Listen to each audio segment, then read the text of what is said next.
Ang violation po niyan, hindi po not for hire. Ang violation po ay koloro. Hindi lamang po siguro nakikinig yung aming enforcer noong pong itinuro ito sa kanya, kaya hindi niya po maipaliwanag kung ano po yung violation. So, ito po yung penalty.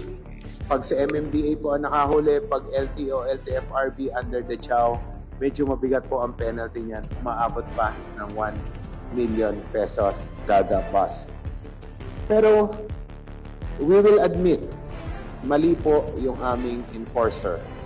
Next slide please.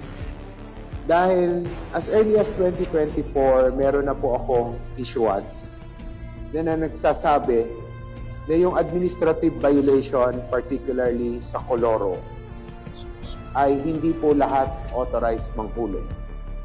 May special unit po kami na pwede lamang mag-operate ng ganyan, except kung may initial traffic violation, meaning nagbit ng red light, hinuli, nakita may karga, pwede niya pong inspect kung nangunguloro yung tao. So again, as early as 2024, last year, may issuance na po ako. Bakit po tayo may issuance na ganito? Dahil po